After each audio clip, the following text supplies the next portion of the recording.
African News Update on Top Accolade News. The headlines. Ghana declares national mourning after military helicopter crash kills top ministers. Gachagua accuses Ruto of links to RSF. Zimbabwe's anti-corruption watchdog signs integrity pledge. Kenya's central bank invites August bids for 15 and 19-year treasury bonds.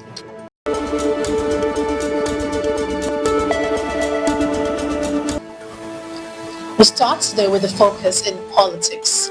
Ghana declares national mourning after military helicopter crash kills top ministers.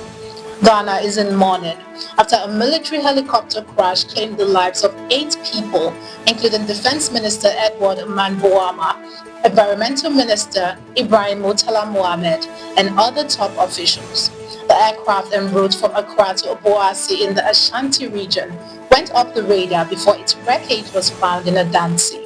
Authorities have launched an investigation, while the government declared 3 days of national mourning with flags at half-mast nationwide. This cause of the crash remains unknown as tributes pour in from what the government calls a national tragedy. Still in politics, Gachagua accuses Ruto of links to RSF. Tensions are rising in Kenya after the U.S. Senate launched investigations into President William Ruto over alleged criminal dealings, including ties with Sudan's RSF and Somalia-based terror group al-Shabaab. Former Deputy President Rigathi Gachagua, currently in the U.S., claims to be cooperating with the American authorities and providing evidence of Ruto's involvement in illegal arms trading and human rights violations during Kenya's youth protest. Gachagua alleges Ruto met with al-Shabaab operative in Mandera and bypassed vetting processes for foreign nationals, posing a global security threat.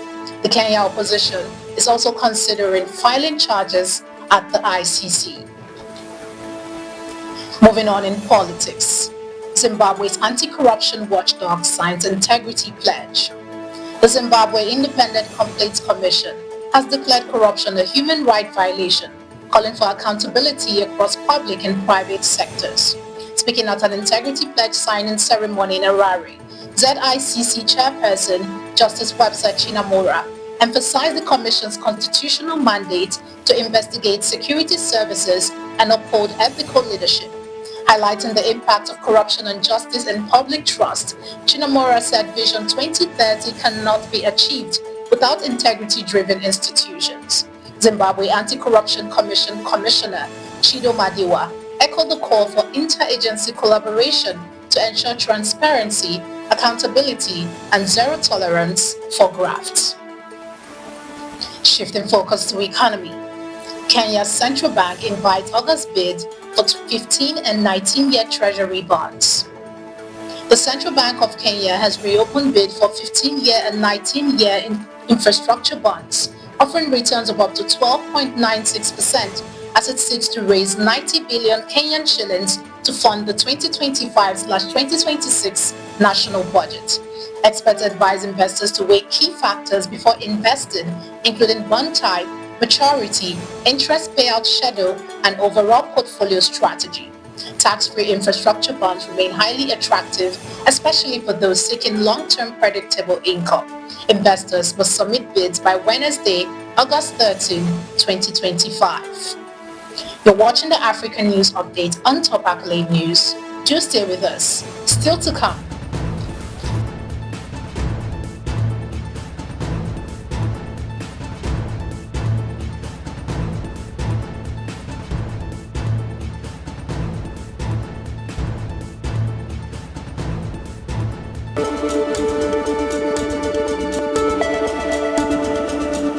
Thanks for staying with us. Still on economy, Ethiopia's central bank refutes claim of IMF criticism on forex reforms. The National Bank of Ethiopia has denied widespread social media claims that the International Monetary Fund criticized the country's ongoing foreign exchange reforms.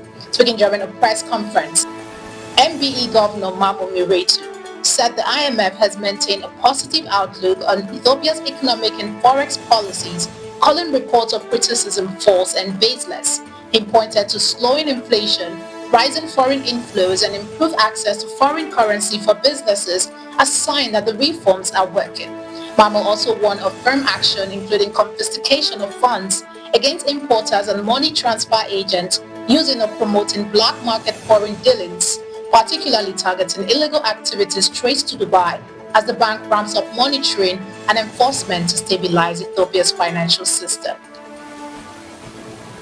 Moving on in economy, Uganda secures funds to resume stalled road projects and bridge repairs. Uganda's Minister for Works and Transport, General Edward Katumba Wamala, has announced that funding has been secured to restart key road projects and rehabilitate bridges following high-level consultations with the President and Finance Minister. Speaking in Parliament, the minister said 1.4 trillion Ugandan shillings of the 3.1 trillion Ugandan shillings budget has already been released, offering a major boost to the country's transport infrastructure after 27 projects stalled due to 2.47 trillion Ugandan shillings shortfall. Lawmakers welcomed the move but urged the government to prioritize compensation for affected communities and ensure fair distribution of road upgrades across all districts. Moving to entertainment, Ghana seizes Shatta Wale's Lamborghini linked to US fraud case.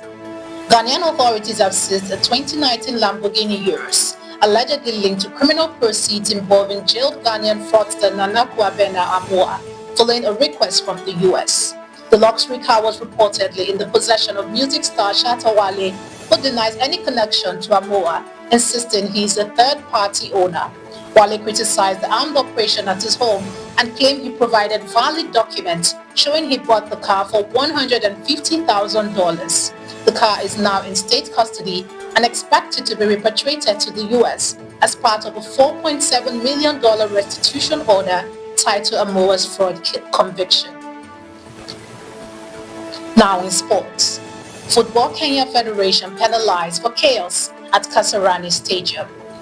The Confederation of African Football has fined Football Kenya Federation 2.5 million Kenyan shillings following several alarming security breaches during the CHAN 2024 opener between Kenya and DR Congo at Kasarani Stadium.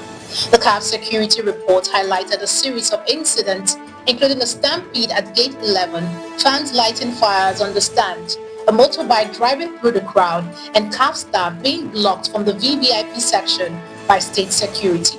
A private guard also allegedly assaulted a CAF staff member and a sponsor representative, prompting CAF to issue the fine and demand stricter event security measures.